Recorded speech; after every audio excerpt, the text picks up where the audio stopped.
Esse é um vídeo anterior aí ao próximo, né, que nós vamos falar aqui sobre o datasheet. Então eu quero ser breve aqui, só fazer uma visão geral aqui do que tem para até nós chegarmos aqui no datasheet, que será o próximo vídeo.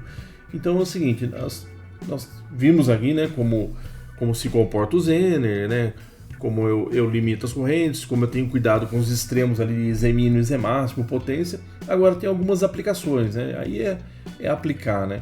Olha aqui é um exemplo, eu tenho um projeto, eu tenho uma fonte, eu coloquei um resistor para limitar, né? Então, para eu polarizar esse Zener, ele é de 20 volts, então é um pré-regulador aqui. Por alguma necessidade eu tenho um pré-regulador, depois eu faço um outro ajuste, né?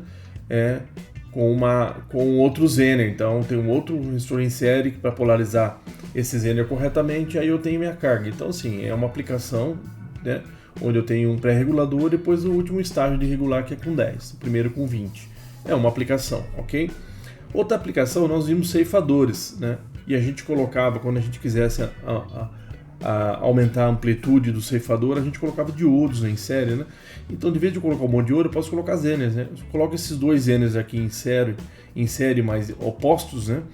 Então, quando eu estou no semiciclo positivo, o Zener aqui vai estar polarizado diretamente, não trabalha como Zener, um diodo normal, mas esse Zener, sim, ele ceifa num nível, né? Depende do nível dele. Então, olha lá, quando eu inverto o semiciclo, é o contrário, né?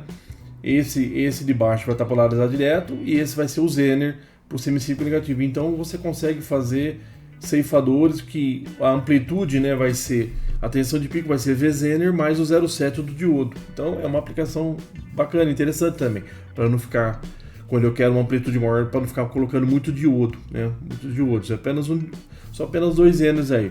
Outra aplicação, olha, eu tenho uma fonte, eu quero criar várias referências, né, de tensão.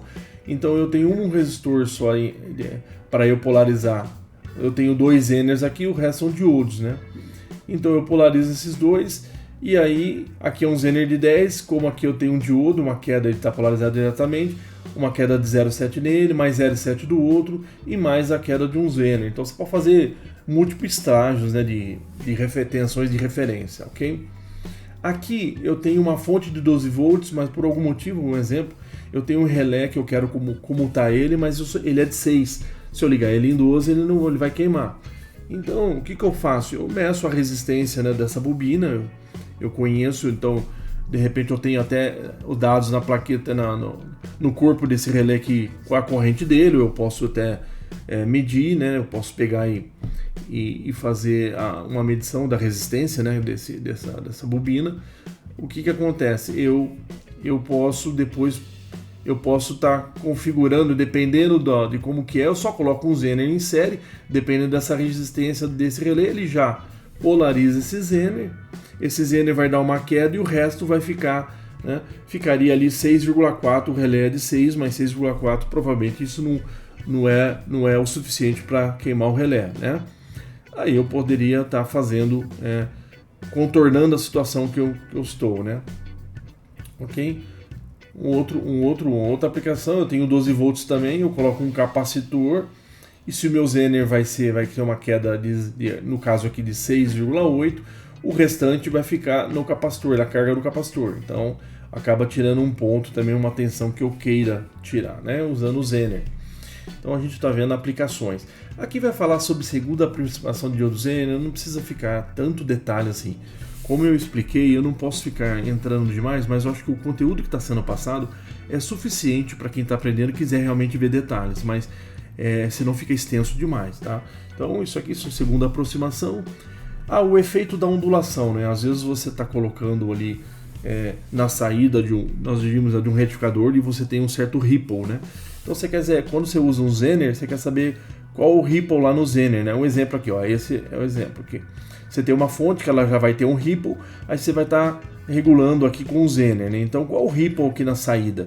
Então a fórmula vai ser assim, na verdade vai ser a tensão, o ripple de entrada, né? Você calcula o ripple como nós já aprendemos. Aí ele é vezes então a tensão ripple de entrada vezes a relação da tensão do Zener pela a tensão a resistência em série que você colocou. a resistência de Zener nós veremos aqui no próximo vídeo, que é no datasheet, né? Como que eu tenho isso aí. Então você acaba tendo o seu ripple final, né? Ali na carga, que é em cima do Zener também. Então, dependendo do ripple da entrada, você divide pela relação da resistência de Zener pela resistência em série que está polarizando. Então, isso a gente tem um ripple na saída, ok? É isso, só passando. Aqui ele mostra uma aplicação. Olha só, é um retificador onda completa que nós vimos. Ele tem um capacitor para eu filtrar, né? Eu elevar o nível DC aqui na saída. Então, minha carga do retificador é R1. A partir daí eu quero fazer uma referência por algum motivo interna, né? Eu quero fazer uma referência, né?